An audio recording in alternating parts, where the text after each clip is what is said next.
I just wanted to say that we are more than pleased to welcome Doug Lowenstein to Eastern Iowa. But because his resume is pretty long and varied, I'm going to have to read it because it would have taken me a week. They're all going to leave if you read it. I'm just going to do what I found. Doug comes with a rich and varied background. He began his career as a reporter in New York and in D.C. From those roots, he moved to working on Capitol Hill as a senior legislative aide. In 1984, he became the CEO and founder of Entertainment Software Association. And I think that's a fine question to ask him what that organization does. In 2007, then, Doug continued his work as a founding CEO of Private Equity Growth Capital Council. In both of these positions, he received accolades for all of his achievements. Then in 2011, he formed DSC Strategies, which provided strategic planning to nonprofit organizations. This vast and varied experience led him to JDRF, especially to the strategic planning process of our organization, which has really truly become the basis of our moving forward in what we're doing with research. Doug currently serves on the International Board for JDRF. He works with the Research Committee and the Development Committee. And he speaks tirelessly about research across the country. So we are more than excited to have him here and welcome him here.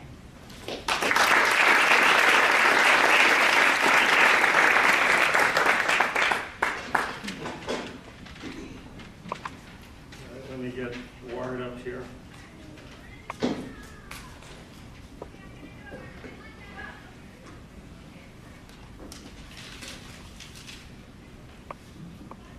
All right. Hi, everybody. Thanks for coming out. It's a pretty cold night for me because it was 67 degrees in Washington, D.C. when I left this morning, so I'm not quite ready for the cold. But I'll tell you a little bit why I'm here and what unites me with all of you. But I'm going to start off with a joke. And if you've heard the joke, don't ruin it for good. So Sherlock Holmes and Watson were on a camping trip. And all of a sudden, it's the middle of the night, and Holmes shakes Watson awake. It's 3 in the morning. He says, "Watson, look up in the sky and tell me what you see." So Watson's very excited about this because he thinks this is a chance to really impress the great Holmes with my analytical skills. So he looks up in the sky and he says, "Well, Holmes, I can see by the light in the sky that it's 3 a.m. And Holmes says, "All right, that's good. What else do you see?" Watson says, "Well, I can see that astrologically, Leo is in Saturn." And Holmes says, "Okay, what else do you see?" And he says, "Well, I can see astronomically that the universe is vast and filled with possibilities." And he stops and he looks at Holmes. He's very proud of himself. He turns to Holmes and he says, "Holmes, tell me what you see." And Holmes says, "Watson, you idiot, some son of a gun stole our tent."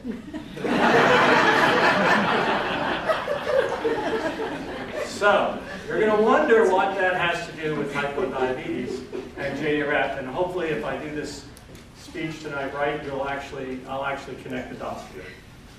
So I'm here because I have a daughter with type 1 diabetes, just like many of you have a connection to this disease. My daughter Emma, who is now 30 years old, was diagnosed with type 1 when she was 14. So I went through, and am still going through, many of the trials and the tribulations and the emotional ups and downs that we all know are part of living with this disease when you have a loved one or a friend or a colleague who you have to watch go through this. In fact, about an hour and a half ago, my phone started beeping like crazy because Emma had low blood sugar. I've been involved with JDRF pretty much since she was diagnosed, which is now going on 16 years.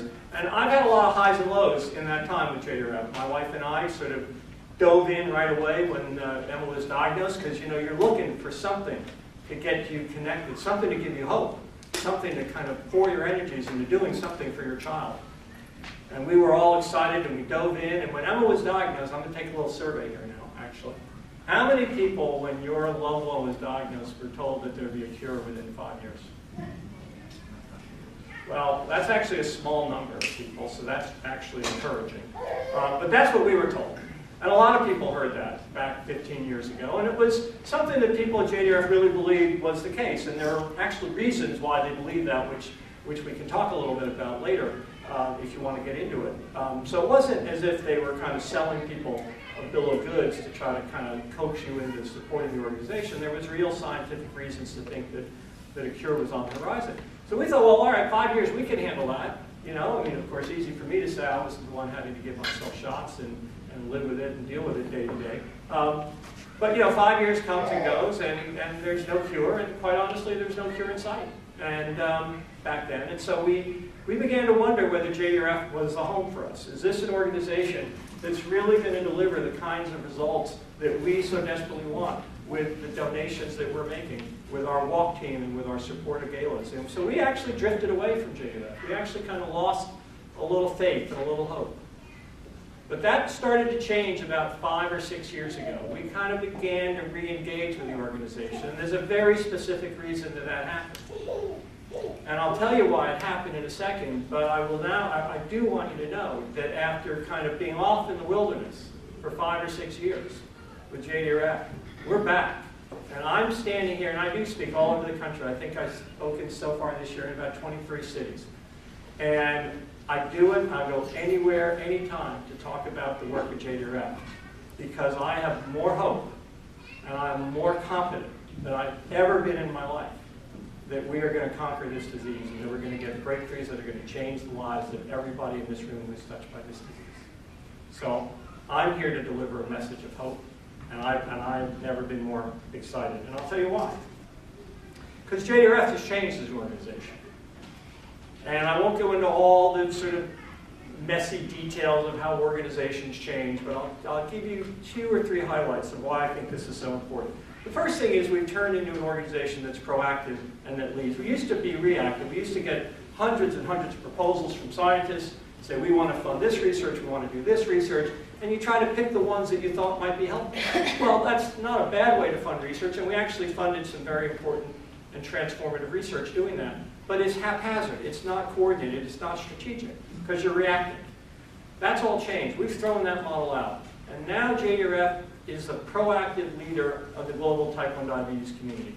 All the research that we fund is research that we've identified as priority research to drive therapeutic outcomes and drive advances in the type 1 diabetes research that we think are going to impact people's lives.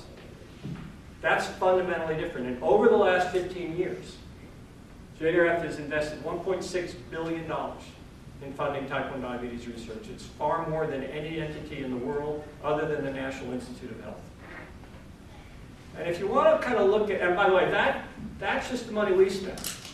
Over the last 10 years, we've also developed an approach to leveraging the money we spent by partnering with industry and partnering with other foundations and partnering with government to take the dollars we spend and get more money to flow into this space. And if you add up the leverage dollars, we're talking about another $2.5 billion that we brought into type 1 diabetes research just in the last 15 years. And the most powerful metric to me of how transformed this organization is that if you want to see a drug or a device or a therapy come to the market, get in the hands of patients in any disease, it has to go through the FDA. And to get through the FDA, you have to do what are called human clinical trials. You have to test it on people. And it's a very expensive process, and it's a very time-consuming process. And 10 years ago, JDRF was funding about 5 clinical trials, human clinical trials. Today, we're funding over 60 human clinical trials. 60. I was reading a blog the other day, a diabetes blog, and it said that 73% of all the trials going on in the United States that are focused on curing and treating type 1 diabetes. 73% are funded by JDRF. There's nobody else who comes close. The last 15 years, and there's a reason we can be doing those trials now, and the reason is because we have seen the most transformative changes in type 1 diabetes research in the last 15 years that we've ever seen in any of our lifetimes. This is the golden age for research, and it's an incredibly exciting time, and it's resulted in lots and lots of possibilities. And so as an organization, one of the great challenges when you're faced with lots of options is how do you prioritize them? How do you figure out how do you get the most bang for your buck? We all struggle with that in our daily lives, probably. So we had to take a real hard look at how do we use your dollars, my dollars, in the most efficient and effective way? How do we make sure that we're driving progress and advances? How do we make these decisions? And so we looked at a lot of things and we said, you know, ultimately, we're about changing people's lives. We're about impacting people's lives, not 15 or 20 years, but sooner and quicker. And so we developed a very simple construct. It says, our focus and our priority is doing the greatest amount of good for the most amount of people in the shortest amount of time. And that leads us to look at how we fund things. And we look at, is this going to help people manage their blood sugars better? Is this going to reduce the incidence of diabetic ketoacidosis? Is this going to reduce dangerously low blood sugars at night? All these kinds of things which affect people's lives, that's where we're focusing our dollars and your dollars. I want to talk a little bit about specific areas of research that I'm especially excited about now. And I'm going to go through these and I'm going to touch on some of them. These are all kind of very high-level comments I'm going to make, and I'm happy to get into more detail in Q&A or in one-on-one conversations. But let's talk and let's start with the artificial pancreas. And I know some of you have been at research updates in the past, and you heard about artificial pancreas. And probably many of you now know that just a couple of months ago, the FDA approved for commercial use the first artificial pancreas system in the history of the world. And, by the way, it's approved first in the United States. We are leading the way in this country. The FDA is pushing this onto the market. They've adopted a very aggressive and proactive attitude to being a leader in pushing these therapies out in our communities. Now, we've all heard about the artificial pancreas for a long time. And for some of us, for a while, it was like, yeah, okay, I keep hearing about it, when is it going to be? Well, it is real. But here's what's amazing about it. And this device, by the way, this Medtronic device, that will be available in April of next year. It's an early generation device. But let me tell you, the data in the clinical trial shows that on average, it reduces A1C levels by at least half a point. That's an average. Many people did a lot better than that. Here's the most stunning statistic from this trial. There were 124 people in this clinical trial. There were over 124,000 patient hours, people walking around with this artificial pancreas system. You know how many incidents of seriously low hypoglycemic events there were in those 124,000 patient hours? Anybody want to guess? 0. None. No dangerously low blood sugars in 125,000 patient hours with this device. That's real transformative change. And that device would not be close to the market if it wasn't for JDRF. JDRF conceived of the artificial pancreas project a decade ago. We brought scientists together from multiple disciplines to start solving the problems. We convinced industry to engage in this therapy, in developing this technology. We helped co-fund some of this development. We went to the FDA when the FDA was dragging its feet in laying out a roadmap to how we could get the necessary research done. And we pressured FDA through our contacts in Congress, through petition, and maybe many of you signed, to say, look, get on the case here, FDA. We need to move this out. And the only reason we're standing here talking about an artificial pancreas being on the market next year is because of JDRF. But we're not stopping there.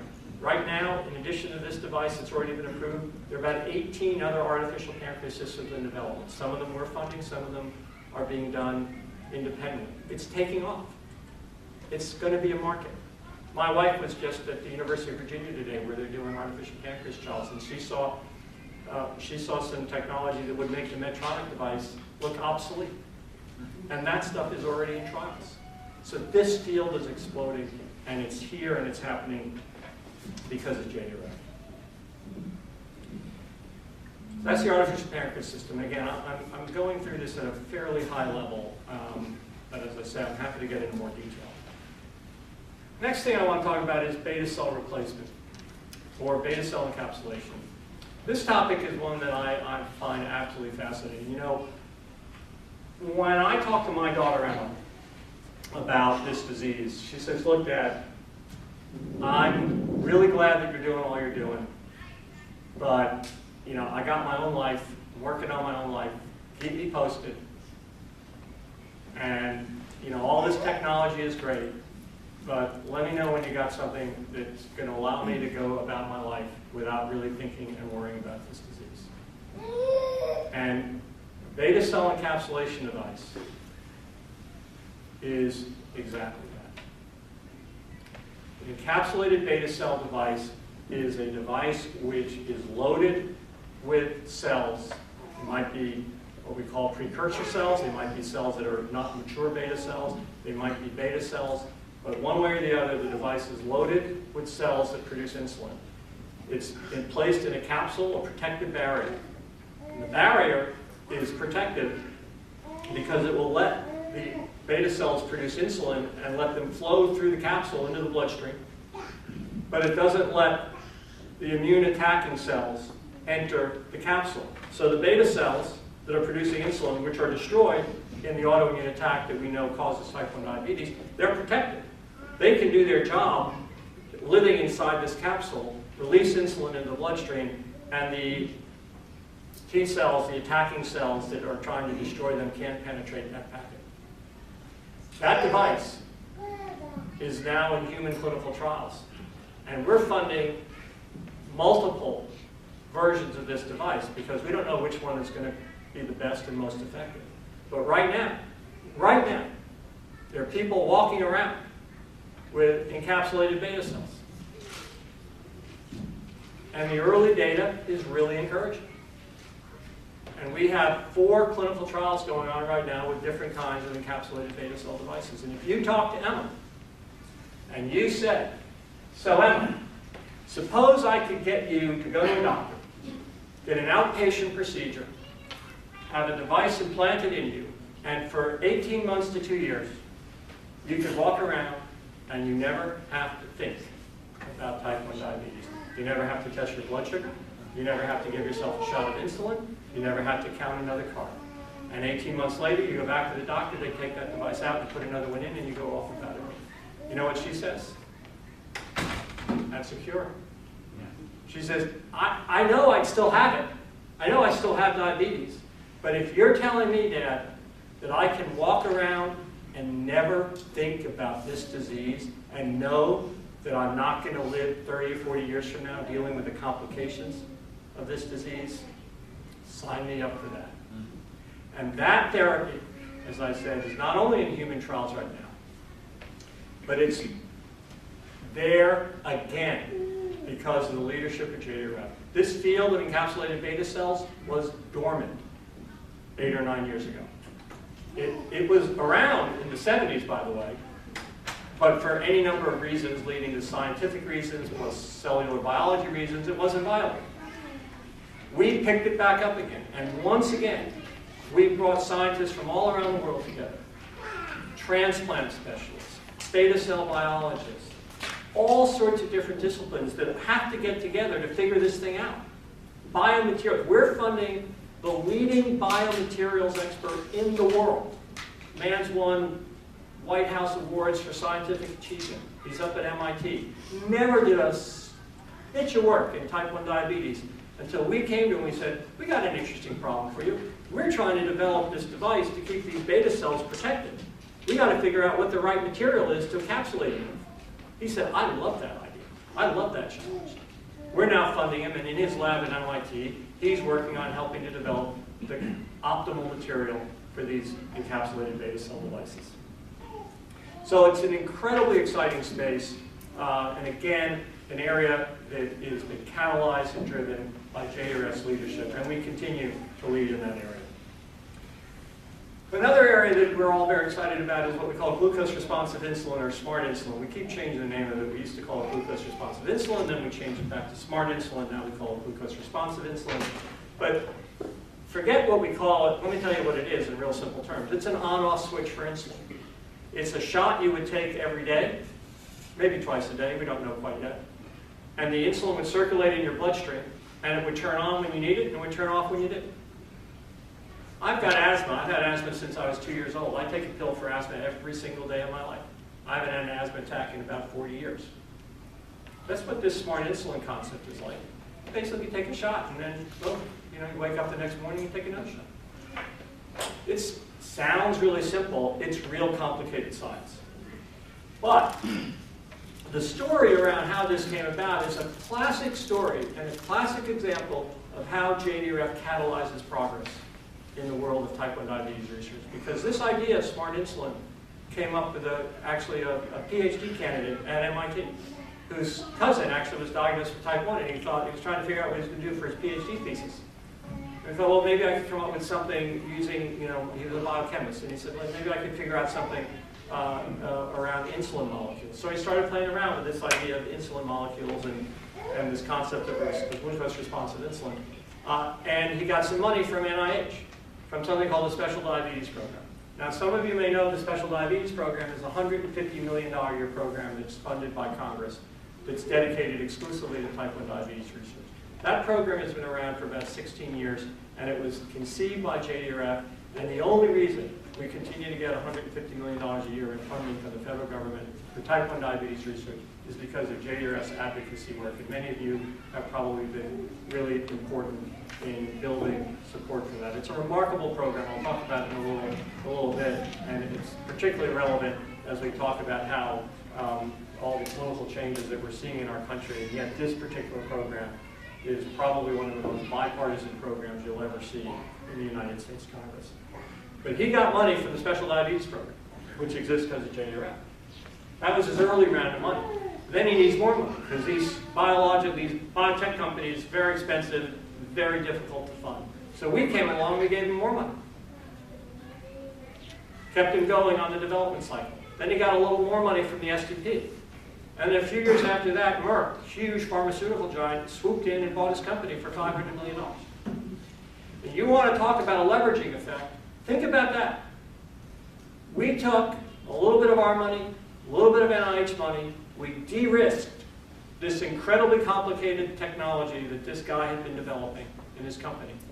And we made it attractive to a huge pharmaceutical company to come in and put its money and its resources and its power behind something that's going to be potentially transformative for people with this disease. And that's a really important thing to understand, because leveraging money into this space is incredibly important. We cannot do it alone. JDRF funds research, we don't develop products.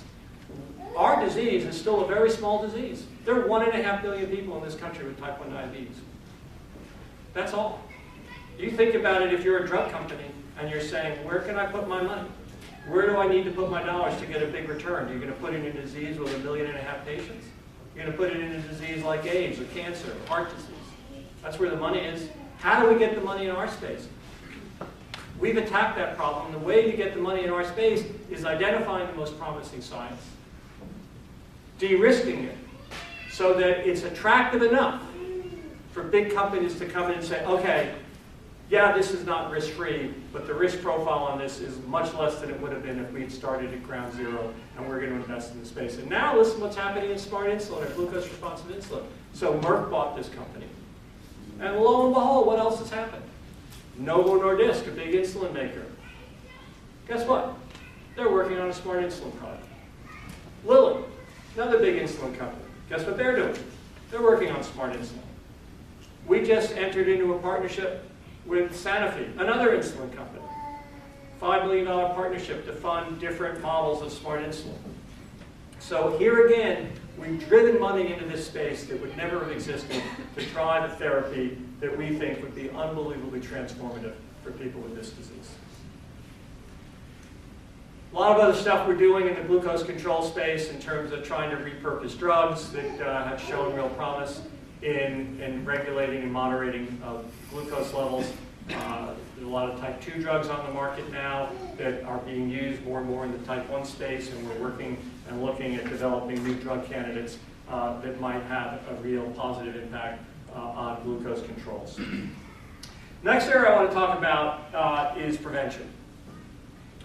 Now, I have to be honest with you. You know, when I first heard talk about prevention soon after Emma was diagnosed, I was thinking, I don't want you to spend my money on prevention.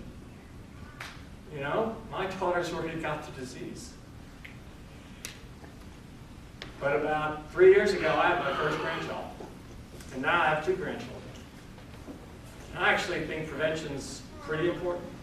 Because what we know about this disease, unfortunately, is that if it's in a family, the odds are much more likely that other people in the family will get this disease. I've met people here tonight, or you know, I can't remember, about 6 or 7 people already tonight who have more than one person in their family with type 1 diabetes. It's very common, and more common. So prevention becomes an incredibly important thing, because as an organization, if we're standing here saying we want to create a world without type 1 diabetes, it doesn't stop at curing the disease. Because if all we do is solve the problem for all of us in this room, and we consign another generation to living with the ravages of this disease, we haven't accomplished our mission. So prevention is a hugely important part of our strategy. And prevention is terribly important for ultimately curing this disease. Because in order to prevent this disease, we have to find a way to harness the immune system. We have to find a way to hold back the immune attack. But one of the really exciting things in this area is we can now screen for the antibodies that trigger type 1 diabetes. We know now that you can do a blood test, and if you have 2 of the 3 antibodies that we can identify that are associated with type 1, you're going to get this disease. So what that's told us is that if we can then sort of identify people at risk, maybe we can intervene very early with drugs and other therapies to preserve beta cell function as long as possible and hold back the immune attack so that we can stretch out for a long period of time before people are symptomatic. That's part of prevention. We call that secondary prevention. Primary prevention is universal vaccine, childhood vaccine that, you know, rids the world of diabetes forever. One of the things we now know about this disease is there's not one single cause for it, though. So there isn't going to be one single preventive therapy or even perhaps one single cure therapy, and I'll talk about curing in a bit. So we need to do a lot of work in the prevention space in order to help us get to ultimately curing this disease, because if we can slow down that immune attack, if we can block that immune attack, that's half the battle, right? That's half the battle. If we're going to cure this disease, we got to harness the immune attack, and we got to restore beta cell function. And the work we're doing in the prevention program overlaps very directly with the work we're doing to ultimately develop a biological cure for type 1 diabetes. A lot more I can talk about in prevention, but I'm gonna keep moving here because I tend to talk very long, and I want to make sure there's time for questions. So let me go to what we call the area of restoration, the biological cure, the holy grail. And as I said, what we need to do there is we need to first find ways to harness the immune attack, and we need to find ways to restore beta cell function. Well, we have learned so much about this disease. When Emma was diagnosed, they told us, pretty soon, when you're symptomatic with type 1 diabetes, it's been building for quite a while. When you become symptomatic, you probably lost about 80% of your beta cell function. That's why people diagnose and they still have insulin production for some period of time, right? Until you reach a point where your insulin needs, you're 100% insulin dependent. Well, we can now look at this disease, and we know that what they told us about Emma is absolutely wrong. It turns out there are people who live with type 1 diabetes for more than 50 years who still have beta cells. It turns out that pregnant women with type 1 diabetes actually increase their beta cell production when they're pregnant. So this theory that we've had for many years that they're all gone and we got to start from scratch isn't right. That's opened up a whole new area of research for us in trying to cure this disease. Because if we can now find ways to take that existing beta cell function, these beta cells are stressed, they're struggling to survive. How do we restore their health? How do we increase the number of beta cells? And there are drugs that we have in human clinical trials right now. There's a leukemia drug called Gleevec. There's a blood pressure drug called verapamil. That we're funding human trials on these drugs that have already been approved by the FDA for other uses, that have shown real potential in increasing beta cell health and survival. So if we compare those kinds of therapeutic treatments with treatments that block or harness the immune attack, we've got it. That's the cure. And the pathways that we're looking at right now to curing this disease are more exciting and more promising and more varied than they've ever been before. Now, I'm not going to stand here and tell you that there's going to be a cure in 5 years. In fact, I'm going to stand here and tell you there won't be a cure in 5 years. There probably won't be a cure in 10 years. And that's partly why we're focused on doing the greatest good for the most amount of people in the shortest amount of time, because we got to keep people healthy. If we basically focus only on something that's 15, 20, 25 years out, it's going to happen to the people living with this disease today. That's why we focused on artificial pancreas therapies, because that's going to help people right now. That's why we're focused on encapsulated beta cells, because we want to get those in people as soon as possible so they can live with this disease much more safely and free of the risk of complications and free from the overwhelming burdens and challenges every day of living with this disease. So that's our focus, and that's our mission. And I think, as I said, that I'm more hopeful than ever that this approach that focuses on short, midterm, long-term, that's the winning strategy. It's going to help people year by year by year manage this disease, live more safely until we reach the promised land of a biological cure. I want to talk very briefly about something which may not be quite as sexy as the research, but it's terribly important. I mentioned the Special Diabetes Program. Special Diabetes Program, $150 million a year, over $2 billion since it was enacted, specifically to type 1 diabetes research. Can't tell you how important that money is, and it's irreplaceable. If that program dies, there's not $150 million of spare money lying around to replace it. It isn't. No matter how great you guys are at walks and galas and everybody else at JDRF, we're not going to magically find another $150 million. We got to keep that program going. It's up for renewal early next year. You all know we just had a crazy election, and we have a lot of uncertainty about what's going to happen in Congress on all sorts of issues. But one of them is whether STP is going to survive. So everybody in this room who cares about this disease needs to be fully engaged with your chapter's advocacy efforts and fully responsive to the request that you're going to get over the next 3 months to weigh in and pressure your congressmen and your senators to support renewal of the Special Diabetes Program, because we can't afford to lose that funding. There's other stuff we're doing in the advocacy space in Medicare, for example. You know that if you are under 65 and have an insulin pump, most insurance companies cover it. Do you know that if you turn 65 and go on Medicare, they don't cover insulin pumps? I'm sorry, continuous glucose monitors, I apologize. CGMs. So imagine that. Imagine that we have a healthcare system that says when you're up to 64, you can have state-of-the-art technology to manage your glucose control. But when you turn 65, you don't get that anymore. We're trying to fix that. We've got a bill in Congress to make Medicare cover CGMs. We need your support and help to move that forward. We're focused a great deal at JDRF on issues around reimbursement, affordability, access, because we talk about artificial pancreas systems. Well, you know, if the only people who can get an artificial pancreas are people of wealth, again, that's failure. That's failure. So we've got to work on policies to make sure that everyone living in this disease, wherever they are, whatever their socioeconomic status, whatever their insurance, they can get the most advanced technology to live with this disease safely. So I'm going to wrap up now, and I just will leave you with a few thoughts.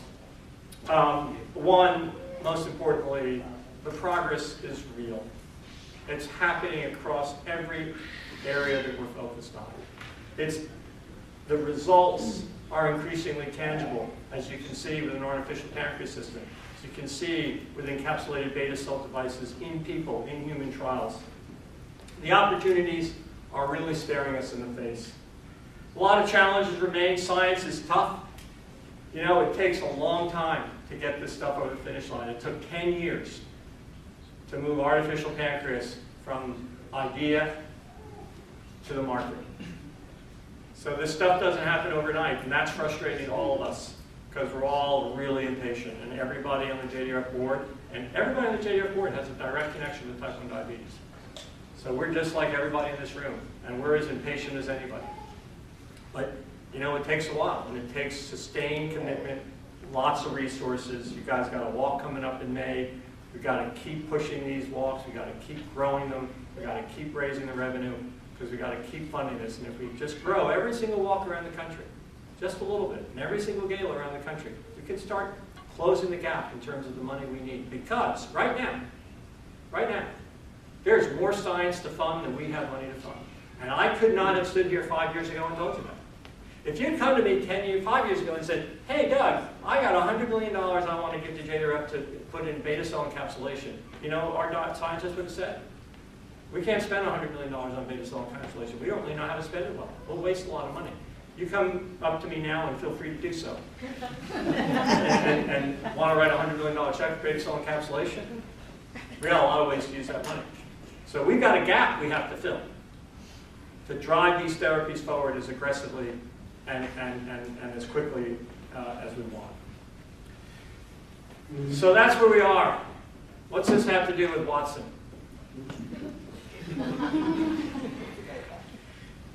I like that joke because, you know, it tells us that even the great ones sometimes aren't right. And Holmes might have been right that there was no tent, but the actual person who was most right was Watson, because Watson's the one who saw infinite possibilities. And that's where we are. That's where we are with type 1 diabetes. The possibilities right now are infinite. They're infinite. And we just have to keep pushing forward. And we're going to make a difference. We're going to introduce new products. We're going to cure this disease in my daughter's lifetime, your children's lifetime, your loved one's lifetime. And we're going to make it easier and safer to live with it much sooner than we ever could have imagined. So I thank you for coming out tonight. I appreciate all your time and your attention. I'm happy to stand up here for as long as you'd like taking questions. And thanks again for coming out.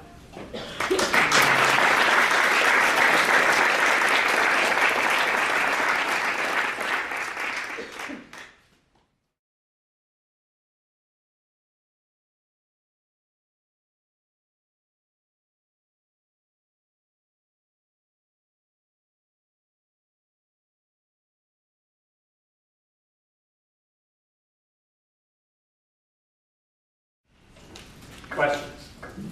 What's the time frame on encapsulation? I would say encapsulation is probably where artificial pancreas was about 7 to 10 years ago. So 7 to 10 years. BioSite, one of the companies that's doing a trial, has publicly announced that they hope to go to the FDA by 2022. Meaning go to the FDA with results from their trials and say, approve this device. That's the most aggressive timetable that I've seen. I hope they nail it. I hope they're on time. I think that's the soonest you'd see it. One of the things we have to understand about this is why I said that this stuff takes time, and the reason we go through these trials is you learn stuff at every stage of the trials, and sometimes you run into obstacles. And one of the dirty little secrets about drug device and drug development is that about 80% of clinical trials get shut down before they even get to the end of the trial, because it turns out that even if you get through stage 1, you get to stage 2. Stage 3 is the big stage. That's where you sort of have lots more people.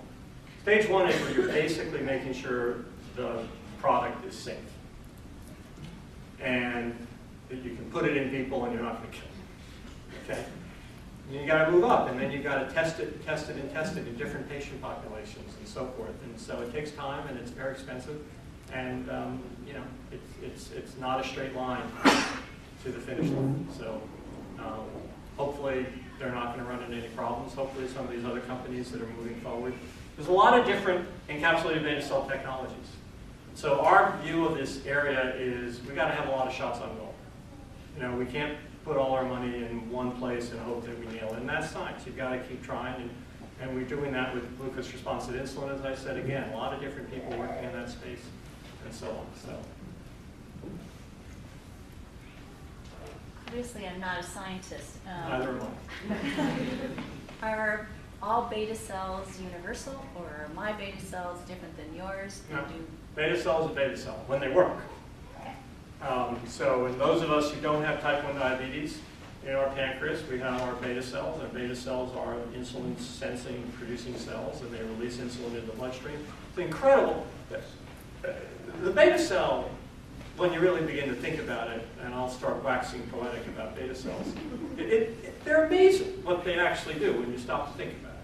I mean, if you go back to start picking up a cracker there, and you're healthy, you don't have type 1, before you take a bite of that cracker, the beta cells are actually starting to produce insulin to cover the carbohydrates that you're about to absorb. Before you take a bite of it. Right? They're a remarkable little cell. And so, but in people who have type 1, they work great. In those who don't have type 1, and people who have type 1, you're essentially losing your beta cell function because they're under this sustained attack from the immune system, which is destroying these beta cells. So do they implant the beta cells then? In the yeah, so essentially, imagine... is it cloned, or...? Well, there are, again, different models for this, but for example, the one that Fireside is using, it's about that big, Okay. meaning this little ovally thing that I'm showing you, not the diamond. It's very, very thin, super thin layers of mesh. And they inject the cells into that capsule, and then they implant that capsule in, and so those cells are protected in this mesh pack. Imagine a tea bag, right? If you think about a tea bag, you put it in hot water, it seeps into the water. Well, that's essentially the very simplistic terms that I can understand. That's what's happening here. But if you drop a little rock or a pebble in that teacup, it's not going to get inside the tea bag. It's too big.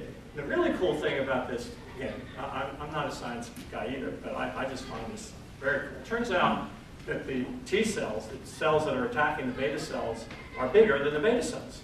So you can actually design a capsule that keeps them out and lets the beta cells, the insulin cells, get out. So that's the simple scientific concept here. The question is, what's the right material? We've got to make sure when you implant them, there isn't an immune rejection problem. I mentioned at the beginning of my talk that they told us 5 years from, and they weren't, they really believed that. Well, what did they believe at the time? Well, Emma was diagnosed right at the time that the first islet cell transplants were happening. And everybody thought this was it. This was the cure, islet cell transplants. And by the way, islet cell transplants actually are still being done. And there are people who've had islet cell transplants who are insulin independent 5 years out. The problem with islet cell transplants is twofold. One, there are not enough pancreatic cadavers because that's where you harvest the cells from. But the second problem is that you have to take toxic immunosuppressive drugs the rest of your life. So, A, that's not great, and B, you couldn't even begin to give that to children. So coming up with a therapy like encapsulated beta cells where there isn't the need for immunosuppression is another thing we've got to figure out. You've got to figure out where the cells are implanted. Do they actually start producing insulin? Do they vascularize into the blood system? Because if they're not kind of vascularized and into the blood system, they can't sense insulin needs and release insulin. So a lot of real challenges here that we've got to figure out. We have something called the Beta Cell Encapsulation Consortium. We've got about 40 scientists from around the world who meet 2 or 3 times a year to come together to talk about where they are in their research and what they see as problems and exchange ideas and so forth, which we did with artificial pancreas systems, by the way. And that was a big part of driving that science forward. So we're going to, I feel, our scientists feel really confident we're going to figure this out. And, you know, we might have some zigs and zags along the way, but. So, Doug, just a follow-on question. So, is the thinking that there wouldn't be immune suppressant drugs required with encapsulation? Yeah, that's the hope. Okay, so, and then my son is type 1, so the beta cells that would be put in this encapsulation, do they come from him? Or where do you find these? That's a great question. Well, it depends on the technology you're using, but you know there are a lot of different sources of cells that we're looking at. So we now can take skin cells. This is, as I said, I got a D in chemistry in 10th grade, and I never took another science course in my life, to my everlasting regret. Because I went to college back in the day where they were getting rid of all requirements. It was a great time to go to college. So I managed to avoid all that stuff, which now, unfortunately, I regret. So we can actually take skin cells now, and we can actually, which are mature cells, but we can actually kind of think about it as reverse engineering them back to an earlier state and then re-engineer them back into beta cells. So that's one potential supply of cells. Looking at adult stem cells as another source of cell supply. There's a lot of really exciting stuff going on there. So the world of cellular biology right now, genetic engineering, whole nother area that's pretty exciting and pretty interesting. We're just funding some stuff in that space, gene modification stuff, that, cellular gene modification, that is real interesting to us. So I think the cell supply problem is actually the least of our concerns right now with encapsulated products. It's really the rest of the stuff we're talking about. These encapsulation things also have alpha cells in them for the glucagon? No. So you would still possibly need to deal with... Well, your pancreas is still, I mean,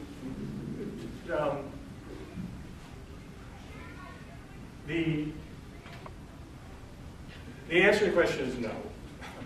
Okay. The issues around glucagon and so forth, the view that we have is that if we can restore beta cell function, that's going to have a transformative effect in terms of disease management. The glucagon issues, the alpha cells, other hormonal issues are manageable. Yeah. On an artificial pancreas, I've read that that's only going to be available to 14-year-olds and older. Is that correct? Yeah, that's correct initially. Can you foresee that changing? Yeah, that'll change pretty quickly. The reason for that is, again, you have to get data. And so they focus the trials on a patient population 14 and over. It's much harder to test this stuff in kids. The protocols are much more challenging, much more demanding. as you can all imagine. So they are going to be doing, if they haven't started already, I'm not actually sure if they have, but they are going to quickly pivot to developing the data to get the FDA to approve it for people under 14. Doug, just a little information, the University of Iowa is going to be starting those trials on children under 14, so check with us and we're super excited about that. There are artificial pancreas trials going on all over the place. And if you can go, JDRF now has something on their website where you can actually look at trials and get a list of trials in different areas to sort of see whether there's something of interest to you. And, you know, I encourage you all to do that because it's really hard to recruit people for clinical trials. You know, it's one thing if you have a disease with 20 million people. You have a disease with 1.5 million people, and let's stratify that patient population, all right? And you know, if you're doing a therapy, you're looking at preserving insulin production in newly diagnosed people. Okay, now you can only look at people who've been recently diagnosed. Okay, so now you're not at 1.5 million, you're at not a lot, you know, 20, 30,000. Now maybe you only can look at people who've had it for 90 days or less. You're down more. So recruiting people for trials, incredibly difficult, but unbelievably important. It's one of the least sexy things, but one of the most important things we're doing at JDRF. I don't talk about it in these talks, but we're looking at trying to figure out ways to reduce the cost of clinical trials and to accelerate the pace of clinical trials, because that's going to be really important to continue to drive this progress. So if there are clinical trials in this area, that you know you should check them out. Most trials, by the way, if you're in them, it's not like you have to physically live in the city permanently. Most trials are going into maybe a day in the hospital, maybe half a day, mostly. Some of them are a weekend. Some of the artificial pancreas trials, you wear the device for a weekend. So you'd go, you know, to some place where they're doing it, you wear it for a weekend, and then you go back home, because they just capture the data from that period of time. My daughter was trying to get an artificial pancreas trial when she lived in San Francisco a couple of years ago, and they rejected her. And she's like, oh, they rejected me. I'm so upset. I'm so upset. I said, why did they reject you? She said, because my A1C was only 5.6. I mean, they would have paid me, Dad. Yes, would encapsulation be applicable to patients with insulin-dependent diabetes that do not have type 1 but type 2? Great question, and I think that's an open question. I don't know. Because if it would, the population would Yes. be many more than That's right. 1.5 million. And as you probably know, people with type 2, there's a very broad spectrum of insulin dependence in type 2. So there are people who are very close to type 1s, and there are people who are not. And it's quite possible that encapsulation might have some therapeutic value for type 2 population. Smart insulin definitely does. That's why Merck bought the company. There's a lot of people with type 2. A lot of people with type 2, and if you could give them an injection every day that manage their glucose, that's the market Merck sees. But you know, we don't particularly care what got them there. We're just happy they're there, you know. So, but the areas, the type 2. I told you I could talk about this for a long time, and I don't want to keep people here.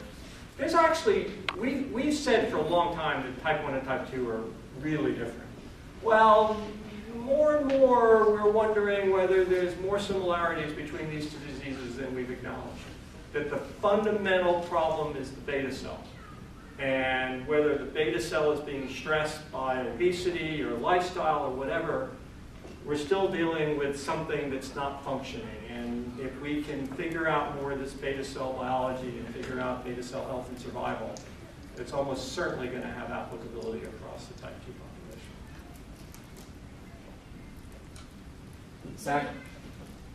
Back to, you want to go, Mary? No, go. Back to preventative real quick. Yeah. I've heard about this blood test in the past, but you're saying it will tell you if you're going to get T1D? Yeah, I'll tell you, I mean. So if it doesn't tell you that, does that tell you you're not going to? Yeah, I mean, if you don't, so. And what is that called? What's the, well, when Emma was diagnosed, I have two daughters, Emma, who's now 30, and my older daughter, Margot, who's 34. And Emma was diagnosed at 14, Margot was 18 or so. We had Margot tested, and she didn't have any of the antibodies, so she's free and clear. Okay, you don't have the antibodies, you're free and clear. Now, a lot of people ask me, well, I don't really know if I want to test, because what if I find out that they have the antibodies and I can't do anything about it? Well, that's where this trial stuff comes in. There are plenty of trials going on now that are focused on the at-risk population, and more of them, where we're trying to do interventions in the at-risk population, and we need people who are at risk to volunteer for these trials so we can continue to test out these kinds of therapeutic interventions, because if we can't test them on people who are at risk, we can't move them through the pipeline. So it's it definitely double. I literally had this conversation with my daughter, who's got a 3-year-old and an 18-month-old. And I've struggled with, do I really encourage her to get the test or not? And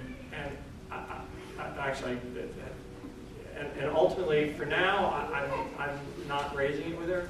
I mean, she's got too much on her plate. She's got a 3-year-old and an 18-month-old. They live in a little apartment in New York. They got a dog, but life is crazy.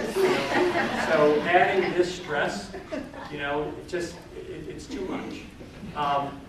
But for other people, they really want to know. So it's a really personal choice. But Josh, there's a trial at the University of Iowa called TrialNet, and if you're interested in that, that's what this one is called. But isn't it true with TrialNet that there's certain qualifiers in order to be enrolled in that you have to have a relative or something? I don't think I know enough to answer that question, but I'll find out. So if you're interested in it. I think we're doing, because we've been doing it on Elaine and Sarah since I was 5. So I think, yeah. If you're interested in I have contact us. celiac that is also autoimmune, and so she doesn't qualify to be in that last I checked, but I'm not sure if that's changed. I don't know, I'm sorry. I have a question. When you're looking at beta cells,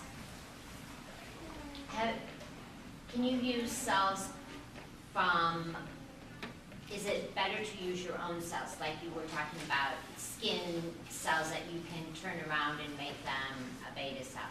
Is that a better approach than using your beta cells for me? well, it's a great question, and I'm going to only answer it at a very limited level because I'm not 100% sure. As a general rule in medicine, whenever you're using anything foreign to the body, you have more of an immunosuppressive rejection issue. What we don't know is when you start talking about re-engineering cells, whether you get the same results. So even if I'm taking my skin cells and I'm implanting or re-engineering them back into a beta cell and implanting those beta cells, assuming that works, by the way, which, is early. But assuming that works, does that mean that we have eliminated the risk of rejection? And we don't know the answer to that. But I think the theory of it is it's more likely than not that raises less of issues. Tell me where you believe, from what you know, your real hope lies in next year, 5 years from now, and 10 years from now. So, I didn't mean to put you on the spot. no, well, I mean, it's a fair question. So I would say first, I think artificial pancreas technology is going to get better and better and better. The system that Medtronic is putting on the market is an amazing system. We call it a hybrid closed loop, but it's not a fully automated system. I think we're going to, and it still requires wearing a CGM and an insulin pump, which I can tell you right now, my daughter won't use. She just won't. So I think we're going to get better form factors on these devices. I think they're going to get smaller. I think they're going to get more automated, and I think that's going to happen relatively quickly, meaning, over the next 5 years, I think we're going to see more and more. We're going to see more and more companies in this space. I hope. So that's one area in the most immediate short term. Continued advances in artificial pancreas technology. I didn't spend a lot of time on repurposing drugs, but there's a lot of, in terms of glucose control, a lot of interesting stuff going on. We're doing a lot of work testing new drug compounds, testing existing drug compounds that would be adjunct therapies to insulin, where you would take these drugs and they would significantly improve your glucose control, thereby reducing your need for the amount of insulin and keeping you at safer levels for longer periods of time. I think that stuff is, those kinds of things are also in the 5-year plan. Looking a little farther out, then it's encapsulation. And, you know, I agree with them. You know, we have arguments, we used to have arguments all the time at JDRF about, you know, what's a cure? Are we abandoning a cure? If we focus more on artificial pancreas, we're not spending on a cure. And I think, you know, more and more as I go around the country talking, we all want a cure. We obviously all want a cure. And we can't walk away from the real challenging science to find the ultimate cure. But along the way, you know, if we could come up with these interventions that essentially make this disease largely a non-factor in somebody's life, you know, you call that a cure, a biological cure? No. You call it a practical cure, you call it a functional cure, you call it a I don't have to worry about this disease anymore cure, you know, that's pretty powerful. So I think in the, you know, sort of 5 to 10 year window, that's where I'm most excited and most hopeful. Smart insulin, glucose responsive insulin, probably in that window. Smart insulin is really complicated, and it's very complicated. The fact that a lot of drug companies are in that space is obviously very encouraging because there's a lot of money flowing in there because of the type 2 population. So, you know, there's a lot of potential there. So that would be the other one that I think in the next 5 to 10 years is real promising and again, really transformative. Imagine just, you know, not having to count, you know, part of what we looked at in thinking about how to prioritize our portfolio was thinking again about the person who lives with this disease, the moms and dads who have to wake up in the middle of the night 3 times a night because they're afraid to go to sleep, because they're afraid the child might not wake up in the morning. You know, how do we relieve those burdens? How do we relieve the burden of living with it every day, of injecting yourself, of counting carbs, of the invasiveness of this disease, the psychological damage this disease? We haven't even talked about that. So, you know, things like glucose responsive insulin have huge potential. It's not a cure, but to the extent that you can, again, take an injection once a day and kind of go through the day and not have to think about type 2 diabetes, that's huge.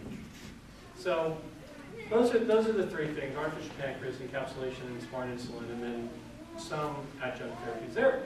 I mean, people are using type 2 drugs right now in combination with insulin to manage blood sugars. There's a bunch of type 2 drugs out there that are going through, and the companies are finally waking up to the fact that they may have a much bigger market.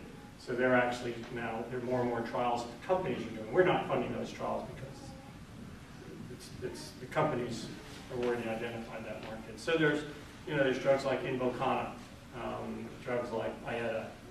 There's a bunch of them out there that some people are using with great success in managing blood sugars, improving, accelerating weight loss, things like that. And we're not recommending them, and I'm not recommending them. There are a lot of people in the scientific community who are skeptical of them. There's some people who are really enthusiastic about them. So people have to look at it and do their own research, talk to their own doctors as to whether they're right for them. But where do you think the U.S. stands in comparison with other countries in research and technological advancements? well, in terms of how much research is going on here, or in terms of the regulatory side of it? The type of research that's being done here, it's often that we see technological advancements in Europe faster than we'll see them in the United States. Yeah, I mean, I think that's changing. I mean, I think, again, that's why I mentioned that the FDA is first to market with the artificial pancreas. You know, Medtronic has had multiple sort of pre-artificial pancreas systems, low glucose suspend devices and things of that sort that they never even brought to this country because the FDA was such a problem. But when they decided to kind of go first and pick a market to go first in the for artificial pancreas, they came here. And that's because I think there's a much more hospitable environment at the FDA. I'll tell you a great story. About 4 or 5 years ago, maybe about 5 years ago, the FDA put out a document. It's called a guidance document. It's the roadmap the FDA puts out to the scientific clinical community saying, okay, you want us to approve this device, this drug, you have to prove the following things in the following way. And it sort of says, okay, this is what you got to do. It's sort of, well, the guidance they put out on the artificial pancreas was terrible. I won't go into all the reasons why, but it was hugely problematic, and it was essentially a signal to the clinical community that this is not going to happen. Don't even bother. We mobilized our community, got 120,000 people to sign a petition, we got Congress, and we got them to change the guidance. We took out a full-page ad in the New York Times and the Washington Post, targeting the FDA, basically with a little sweet angelic kid in the ad saying, hey, I don't want to die of low blood sugar, FDA, get off your butts. It was very aggressive, very not JDRF-like at the time. Ran the ad, getting great guidance out, and they reorganized their device department that's working on an artificial pancreas system. And the new guy comes in and he meets with our head of our operation in DC, and he goes, look, we really want to be partners with JDRF. We really respect the work you guys do. We're going to really want to be leaders in this space. I just have one request. And she says, what's that? She says, if you're not happy with what we're doing, please see me first before you take that ad out in the mirror. So I think we've got their attention, and I think our team feels pretty good. We're already meeting with, I know we have to stop. We are already meeting with the FDA on encapsulated therapies. We're already making sure we're in there, educating them on the science, so that when and if we get to that point where it's ready to go to the FDA, you don't have to spend 3 years explaining it to them. That they've been brought up in a contemporaneous way, understanding, and they're very interested and supportive of this. They want to lead now, and so I think we're all feeling pretty good about where the FDA is.